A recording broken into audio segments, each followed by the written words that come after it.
नमस्कार साथियों।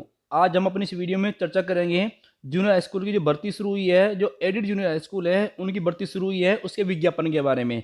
हम आपको बताएंगे विज्ञापन में कि किस पद के लिए है और कैसे इसमें हम आवेदन कर सकते हैं, कौन इसके लिए योग्य है, आयु सीमा क्या है, योग्यताएं क्या है, सब इन पर चर्चा करेंगे। ये जो विज्ञापन जारी हुआ था ये हुआ था 19 फरवरी को प्रमुख सचिव के द्वारा। और इसमें जो पद हैं सहायक अध्यापक के पद हैं और हेडमास्टर के पद हैं। आपको बता दें ये स्कूल होते हैं जो कि पहले मैनेजमेंट कोटे यानी कि प्रबंधक समिति द्वारा भर्ती होती थी इनमें अध्यापकों की।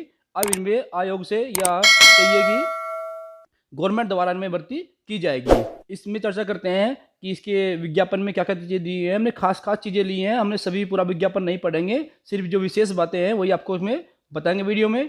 चलिए देखते हैं और शुरू करते हैं विज्ञापन। ये सब आप पढ़ लेंगे, इसमें नियमावली दी गई है और इस भर्ती को जैसे बताया गया है, भर्ती का जो नाम रखा गया है वो है जूनियर हाई स्कूल प्रधान अध्यापक सहायक अध्यापक चयन परीक्षा 2021। इसी के नाम से भर्ती जानी जाएगी।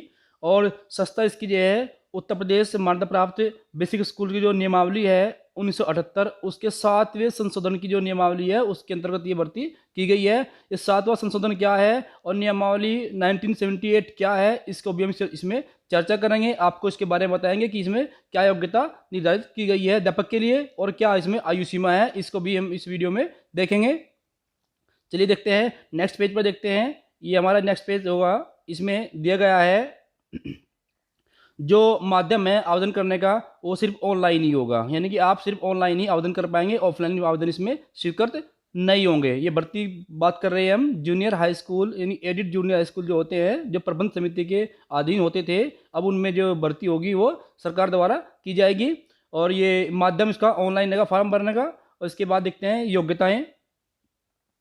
ये देखिए आर्ता है, इसमें ध्यान से देखिए, यहाँ पर न्यूनतम जो आर्ता दी है ये इसमें लिखा हुआ है उत्तर प्रदेश मान्यता प्राप्त बेसिक स्कूल्स भर्ती सेवा शर्तें, और ये 1978 के अनुसार दी गई है और इसमें नियम 4 के अनुसार होगी। यानी कि हमें इसके लिए 7वां संशोधन देखना पड़ेगा जो कि हम इसी वीडियो में आपको दिखाएंगे। हमने डाउनलोड किया हुआ है संशोधन ये, और आपको बताएंगे कि इस न्यूनतम आर्ता में क्या क्या चीज़ें दी गई हैं। और आयु सीमा के लिए भी हमें 7वां संशोधन 1978 का पढ़ना ही पड़ेगा। ये भी हम आपको बताएंगे नेक्स्ट स्लाइड में कि ये 7वां संशोधन है क्या, क्योंकि विज्ञापन में सिर्फ इतना ही दिया गया है कि ये नियमावली के अनुसार होगा। जो 4/12/2019 का जो हमारा जियो है शासनादेश है, इसको हम इस वीडियो में देखेंगे।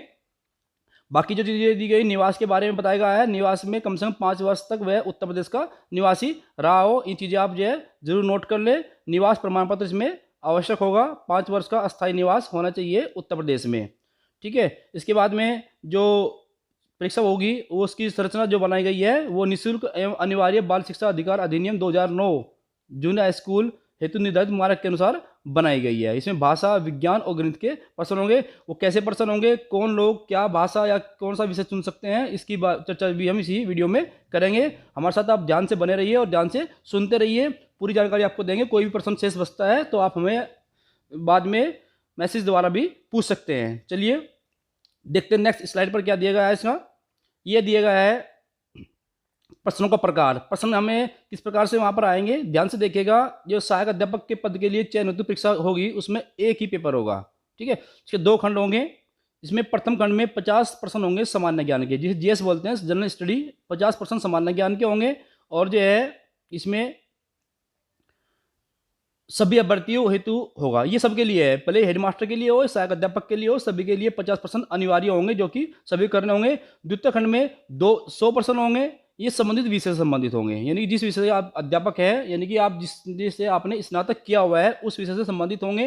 जिसमें भाषा भी है, सामाजिक विज्ञान भी है और विज्ञान गणित है। आपको याद होगा कि जूनियर स्कूल में 3 तरह के टीचर जो रखे जाते हैं सहायक अध्यापक, भाषा के, सामान्य विषय के और विज्ञान गणित विषय के। तो इनमें से कोई एक पार्ट आपको चुनना होगा।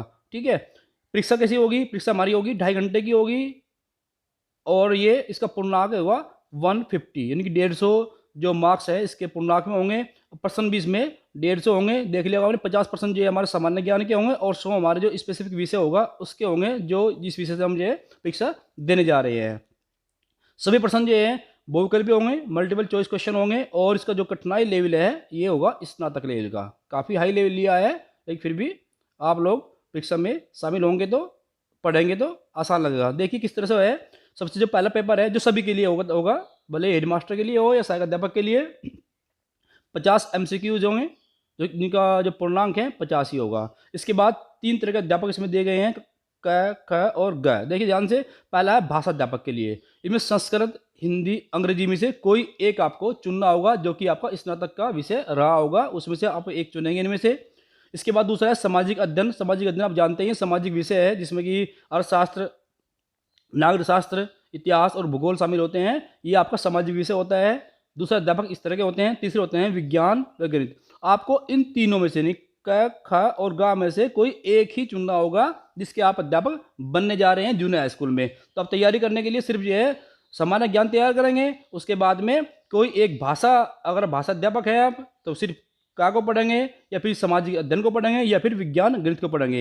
यहाँ पर विज्ञान गणित के लिए बताऊँ आपको, जो अध्यापक विज्ञान गणित के हैं उनको दोनों ही पढ़ने पड़ेंगे, यानी विज्ञान गणित के दोनों के पेपर उन्हें देना पड़ेगा। साइंस अध्यापक के लिए दिया भी है यहाँ पर वैकल्पिक क और ग में से कोई भी एक आपको चुनना होगा।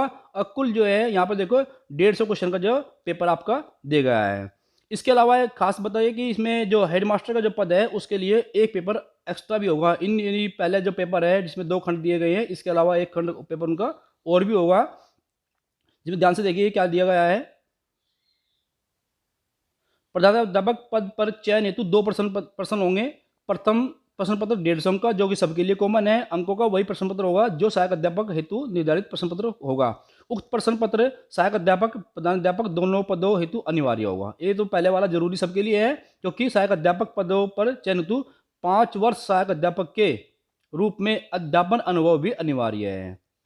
यहाँ विशेष है, ये कौन से स्कूल होंगे, कहाँ से हम अनुभव प्राप्त किया हमने, वो जानकारी हम इसमें वीडियो में आगे देंगे, क्योंकि वो दूसरे जो नियमावली है उसमें दिया गया है संशोधन 7 में।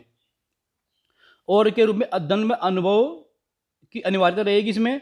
अतः प्रधान अध्यापक पद पर नियुक्ति होने वाले अभ्यर्थियों को शिक्षा विभाग से संबंधित विभिन्न अधिनियमों, नियमों, शासनादेशों, शिक्षा विभाग से संबंधित गठित विभिन्न आयोगों, समितियों, संस्थितियों, विभागीय कार्यक्रमों, योजनाओं और प्रबंध के संदर्भ में भी ज्ञान होना अनिवार्य है। इस संदर्भ में शैक्षिक प्रबंध एवं प्रशासन के संबंधित 50 प्रश्नों का एक पेपर अलग से ही होगा, जिसका नाम होगा द्वितीय प्रश्न पत्र।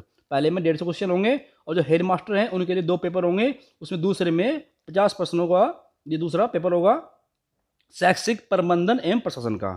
इसकी समय सीमा 1 घंटा होगी, पूर्णांक 50 होगा, और प्रश्नों की संख्या भी 50 यानी 50 होगी। और ये भी कैसा होगा, बहुविकल्पी होगा, मल्टीपल चॉइस क्वेश्चन होगा। और कठिनाई का जो लेवल है इसका भी स्नातक का ही होगा। ठीक है, ये सिर्फ हेडमास्टर के लिए है। सहायक अध्यापक के लिए सिर्फ एक ही पेपर होगा 150 क्वेश्चन का। और इसमें जो दिया है देखिए ध्यान से, ये 50 शैक्षिक प्रबंध प्रशासन के 50 क्वेश्चन होंगे, इसमें 85 अंक है। ये होगा सिर्फ हेडमास्टर के लिए। चलिए देखते हैं नेक्स्ट। ये है प्रश्न पत्र की भाषा, अंग्रेजी व हिंदी, जो कि मोस्टली होते ही हैं, सभी प्रश्न पत्र हिंदी अंग्रेजी दोनों में होते हैं। और ये खास बात क्या है, आहारतांक, इस पेपर को पास करने के लिए कितने मार्क्स हमें चाहिए होते हैं ये दिया गया है। जो पूर्णांक 150 यानी 150 में से आपको 97 मार्क्स प्राप्त करने होंगे, यथार्थ 65%। जो कि आप जानते होंगे प्राइमरी स्कूल्स में जो सुपर टेट की भर्ती होती है, सुपर टेट जो एग्जाम होता है, भर्ती वाला पेपर बाद वाला, टेट के बाद वाला, उसमें भी 65 जो मार्क्स है चाहिए होते हैं। और जो अन्य वर्ग है, जो आरक्षित वर्ग है, उसके लिए क्या होता है 60% होता है, यानी कि उन्हें 90 मार्क्स चाहिए और सामान्य को 97 मार्क्स चाहिए। इसके बाद ही आप मेरिट में शामिल हो पाएंगे, भले ही आप 97 के बाद ही आप मेरिट में शामिल हो पाएंगे। ठीक है, और ये सेम इसी तरह से हेडमास्टर के लिए भी है, वही है, लेकिन इसमें मार्क्स थोड़े बढ़ जाएंगे क्योंकि यहाँ पर पर्सन जो है 200 हो गए हैं। उसमें 150 थे, ये 200 हो गए हैं, तो इसमें 130 मार्क्स आपको प्राप्त करने होंगे हेडमास्टर के लिए, दोनों पेपर को मिलाकर। और जो अन्य वर्ग हैं, आरक्षित वर्ग है, उनके लिए है 120 मार्क्स। ठीक है, समझ गए। 90 इसका 65% और 60% आपको प्राप्त करने ही होंगे दोनों भर्तियों में शामिल होने के लिए। ये बाकी चीज़ें और बहुत सारी दी है, आप ध्यान से पढ़ सकते हैं। और ध्यान रहे साथियों, इसका पूरा विज्ञापन और 7वां संशोधन शासनादेश हमने इस वीडियो के डिस्क्रिप्शन में नीचे डाल दिया है, उसको आप वहाँ से डाउनलोड भी कर सकते हैं। आपके वहाँ से ईमेल रिक्वायरमेंट होगी, आप वहाँ पे अपने ड्राइव में उसको सेव कर सकते हैं, पूरा विज्ञापन और पूरी शासनादेश, जो कि ये 7वां संशोधन है 1978 नियमावली का, शिक्षक भर्ती का। ये सब चीज़ें आप वहाँ से पढ़ सकते हैं। बाकी हम जो इसमें वीडियो में खास बातें ही लेकर चल रहे हैं। चलिए देखते हैं। मुख्य दिनांक जो कि इस भर्ती के लिए ज़रूरी है। सबसे पहले विज्ञापन प्रकाशित हुआ था हमारा 25 फरवरी 2021 को, ये सभी डेट्स हैं। और जो ऑनलाइन जो आवेदन की प्रक्रिया है रजिस्ट्रेशन की, हमारी 3 तारीख से शुरू हो चुकी है, यानी 3 मार्च से शुरू हो चुकी है। इसके बाद लास्ट डेट देख लीजिए, 3 मार्च के बाद में जो लास्ट डेट है वो है अंतिम तिथि 17 मार्च। ये जो डेट है बहुत इंपॉर्टेंट है, इससे पहले आप आवेदन कर लीजिएगा। और जो फीस जमा करने की जो लास्ट डेट है वो है 18 मार्च। और जो प्रिंट आउट लेने की तिथि है, यानी आप फीस जमा करने के बाद प्रिंट आउट निकालते हैं अपने आवेदन का कन्फर्मेशन पेज, ये होता है 19 मार्च तक का, ठीक है। और इसके बाद जो प्रक्रिया है, विभागीय प्रक्रिया ये है, वे जनपद स्तर पर जनपदीय समिति द्वारा परीक्षा केंद्र का निर्धारण है। ये हमारा इनसे कोई लेना देना नहीं है, हमें सिर्फ जो है प्रवेश पत्र लेकर के पेपर देना है, तैयारी करनी है, वो सब बातें हमारे इसमें दी गई हैं, ठीक है। तो मुख्य डेट कौन सी होगी, 3 मार्च से 17 मार्च आपको याद रखनी है। 3 मार्च से रजिस्ट्रेशन शुरू हो जाएंगे और 17 मार्च तक रजिस्ट्रेशन चलेंगे। इससे पहले आपको आवेदन अपना पूरा कर लेना है। चलिए देखते हैं नेक्स्ट। ये बाकी डेट दी गई है इसमें, ये भी हमारे लिए इंपॉर्टेंट डेट है कि हमें परीक्षा कब देनी है इसकी, ठीक है। देखिए ध्यान से, ये दिया है इसमें 18 अप्रैल को परीक्षा होनी है इसकी, 18 अप्रैल को परीक्षा तिथि दी गई है यहाँ पर, ये हमारी है 18 अप्रैल। 3 मार्च को फॉर्म शुरू होंगे भरने के लिए, आवेदन करने के लिए। 17 मार्च लास्ट डेट होगी और साथ ही 1 महीने बाद आपकी डेट है 18 अप्रैल को आपका एग्जाम भी हो जाएगा, जो कि सहायक अध्यापक के लिए और हेड मास्टर के लिए दोनों के लिए सेम डेट होगी। बस समय अलग अलग होगा कि सहायक अध्यापक के लिए समय होगा 10 बजे से 12:30 बजे तक, और हेड मास्टर के लिए दिया है 2 बजे से 3 बजे तक, ठीक है। ये तो पेपर कॉमन होगा दोनों के लिए। और ये दूसरा वाला जो पेपर है जो 50% एक्स्ट्रा दिए गए हेड मास्टर के लिए, ये वाला दूसरा पेपर हमारा होगा। अगर आप दोनों में आवेदन करते हैं तो आपको एक पेपर कॉमन देना होगा, जो कि आपकी मेरिट दोनों में मेंशन हो जाएगी, और दूसरा पेपर जो है हेड मास्टर का ये अलग से होगा। इसके बाद में जो विभागीय कार्रवाई है वो सब इसमें दी गई है। लास्ट में सिर्फ ये है हमारा जो काम की चीज़ें हैं वो है कि जो परीक्षा तिथि के बाद, परीक्षा के बाद में मूल्यांकन परीक्षाफल होगा 18 मई को उसकी घोषणा हो जाएगी। यानी लगभग जो है पूरी प्रक्रिया 2 महीने में समाप्त हो रही है। मार्च में शुरू होकर मई तक आपके सामने रिजल्ट भी होगा, अगर सब कुछ सही रहा तो। चलिए देखते हैं नेक्स्ट। ये है आपका जो हम बता रहे थे आपको नियमावली, जो कि 9 दिसंबर 2020 को जारी हुआ था शासनादेश, जिसमें दिया गया है 4 दिसंबर 2019 के जो मान्यता प्राप्त basic school, junior high school अध्यापकों की भर्ती, सेवा की शर्तें, 7वां संशोधन। हम देखेंगे इसमें सेवा शर्तें क्या क्या है, चलिए पढ़ते हैं। ये इसमें दिए गए हैं सभी रिक्तियों के बारे में बताया गया है। ये रिक्तियाँ जो जारी होती हैं उसके बारे में बताया गया है। खास बात क्या है इसमें, न्यूनतम अर्हता को हम पढ़ेंगे कि योग्यता इसके लिए क्या होती है। इसमें 2 स्तंभ दिए गए हैं। पहले स्तंभ में जो पहले था विद्यमान नियम है, और जो अब प्रतिस्थापित नियम, जो अब नया नियम बना गया है। तो हम नए नियम को ही पढ़ेंगे, पुराना नियम जो था उससे हमारा कोई मतलब नहीं फिलहाल रह जाता। तो इसमें क्या है देखिए, सबसे पहले तो उसमें एक प्रारंभिक शिक्षा में द्विवर्षीय डिप्लोमा, यानी कि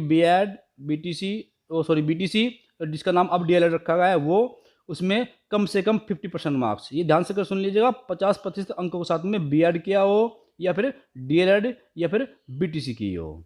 एक जो डिप्लोमा है या प्रशिक्षण है हमारा अध्यापक का, उसमें बीएड, बीटीसी, डीएलएड जो भी है उसमें 50% मार्क्स चाहिए, ये इसके लिए अनिवार्य है। उसके बाद में दिया है, इसके अलावा कुछ लोग जो मिक्स करते हैं बीएड और बीटीसी साथ साथ, उनके लिए भी यही शर्तें हैं। बीएससी बीएड हो या बीए बीएड हो, उनके लिए भी कम से कम 50% मार्क्स जरूरी होंगे इसमें। इसके बाद में जो हेड मास्टर हैं उनके लिए भी ये चीज़ें जरूरी हैं, दोनों में ही बीएड, बीटीसी और डीएलएड जरूरी होगी, और 50% मार्क्स में होने चाहिए। ये खास बात है, भले 4 वर्षीय बीएड हो आपके पास में, या फिर जो है 2 वर्षीय हो या 1 वर्षीय हो, या फिर बीटीसी आपने की हो, सभी के लिए 50% मार्क्स होने जरूरी है। और देखते हैं योग्यता में क्या दिया गया है। इसमें साथ में कम से कम 50% मार्क्स के साथ में बीए, बीएससी तथा 1 वर्षीय बीएड के साथ में यदि है राज्य सरकार द्वारा अथवा सरकार द्वारा संचालित अध्यापक पात्रता परीक्षा, ये देखिए सीटेट या यूपीटेट इसमें होना जरूरी होगा, जो भी द्वितीय स्तर का, यानी कि जूनियर स्कूल के लिए जो 6 to 8 जो कराया जाता है टेट, वो पास होना भी जरूरी होगा।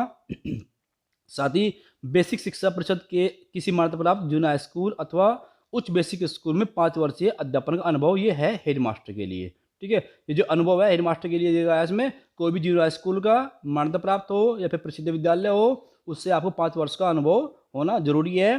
ध्यान रहे, ये सहायक अध्यापक जूनियर हाई स्कूल के लिए ही है, प्राइमरी का इसमें कोई जिक्र नहीं है। जूनियर हाई स्कूल के सहायक अध्यापक ही इसमें हेडमास्टर के लिए आवेदन कर पाएंगे, जिनके पास में 5 वर्ष का अनुभव होगा। बाकी रिक्तियों के बारे में दिया है विज्ञापन, इसमें कब आएगी, कैसे आएगी, इस चीज़ को आप पढ़ सकते हैं डाउनलोड करके। और देख लेते हैं इसमें क्या क्या दिया गया है, ये सभी उसके बारे में है, विज्ञापन के बारे में। यहाँ पर है मेन चीज आयु सीमा वाली, ये भी इंपॉर्टेंट है क्योंकि योग्यता आपके पास में है, आपके पास में डिग्री भी है, आपके पास में टेट भी है, तो आप जो है आयु सीमा भी इसमें मेंशन की गई है। जो सहायक अध्यापक है उसके लिए कम से कम 21 वर्ष और अधिकतम 40 वर्ष की आयु सीमा हो सकती है, यानी कि 40 वर्ष से कम होने चाहिए, 21 वर्ष से अधिक होने चाहिए जो सहायक अध्यापक के लिए अप्लाई कर रहे हैं। और जो हेडमास्टर के लिए अप्लाई कर रहे हैं उनके लिए क्या होगा कि न्यूनतम सीमा आयु सीमा 30 वर्ष होगी, अधिकतम की कोई इसमें लिमिट नहीं दी गई है, न्यूनतम उसमें 30 वर्ष होनी चाहिए। ठीक है, ये हमारा होता है। और अन्य वर्ग के लिए जो कि आरक्षित वर्ग है उनके लिए 5 वर्ष की इसमें छूट होगी, 21 से 40 के बीच में, 40 से 45 तक काम कर जाएगी। और यहाँ पर जो है ये आयु सीमा न्यूनतम 30 वर्ष की है और अधिकतम इसमें कोई लिमिट नहीं दी है हेडमास्टर के लिए। ये आपका विज्ञापन था। और इसमें जो प्रक्रिया रहेगी, कैसे इसमें शामिल होंगे, कौन इसमें समिति में सदस्य होंगे, ये सब विज्ञापन दिया गया है कि इसमें जो समिति बनेगी इसमें प्रबंधक और प्रबंधक करने के नाम जैसे कि मेंबर शामिल होंगे। सहायक अध्यापक के लिए प्रबंधक और उस स्कूल का हेडमास्टर भी शामिल रहेगा समिति में। ये समिति होती है जो बाद में नियुक्ति जारी करती है। इसके बाद देख लेते हैं तो चयन की प्रक्रिया रहेगी, ये बहुत इंपॉर्टेंट चीज़ है। चयन कैसे होगा, चयन की प्रक्रिया क्या रहेगी, ये आप जानते हैं कि इसमें परीक्षा होगी सबसे पहले, तो परीक्षा के बाद मेरिट जो बनेगी, मेरिट का बेस रहेगा, उसमें आपके एकेडमिक मार्क्स भी काउंट होंगे, हाई स्कूल से स्नातक तक के इसमें मार्क्स काउंट होंगे, साथ ही इसकी परीक्षा के मार्क्स भी इसमें काउंट होंगे, जो कि इसकी चयन की प्रक्रिया रहेगी। ठीक है, ये होगा हमारे लिए बहुत इंपॉर्टेंट है कि ये टेस्ट में, इस टेस्ट के बाद में जो मेरिट बनेगी परीक्षा के बाद में, जिस पर गुणवत्ता जो अंक है वो फिक्स किए गए हैं, ध्यान से देख लीजिएगा ने। इसमें हाई स्कूल यानी 10th 12th इंटरमीडिएट और BA BSc BCom जो भी आपके पास स्नातक उपाधि है, उन सभी के 10% मार्क्स, यानी आपके मान लिया 50% मार्क्स आपके हाई स्कूल में है तो आपके 5 अंक वहाँ पर जुड़ेंगे। अगर आपके 65% मार्क्स हैं, आपके 6.5 मार्क्स वहाँ पर जुड़ेंगे मेरिट बनते हुए 10% मार्क। और जी हाई स्कूल इंटर BA और साथ में जो आपकी परीक्षा है, जो प्रशिक्षण हड़ता है, ट्रेनिंग जो आपकी है BEd BTC DLEd जो भी है, उसके भी आपको 10% मार्क्स यहाँ पर जोड़ने हैं, पहले चार के 10% मार्क्स। और जो परीक्षा आप देने जा रहे हैं भर्ती परीक्षा, इसके 60% मार्क्स इसमें जोड़ेंगे, यानी 40% मार्क्स जो है आपके एकेडमिक से हैं और 60% मार्क्स आपकी परीक्षा से है। परीक्षा बहुत महत्वपूर्ण हो गई यहाँ पर, ये कुल 100% हो गए हैं। इस तरह से जो मेरिट बनेगी उसके बाद आपका चयन निर्धारित होगा। ये आज आपके लिए था, उसमें कुछ आपको रह गया हो, कुछ पूछना हो, आप नीचे कमेंट बॉक्स में कमेंट करके पूछ सकते हैं, हमें सभी कमेंट्स के रिप्लाई करते हैं साथियों। और जो है साथ ही बने रहेंगे साथ में, इस संबंधी अन्य वीडियो भी हम बनाते रहेंगे, आप हमें सुझाव देते रहेंगे। आज के लिए इतना ही, धन्यवाद, नमस्कार।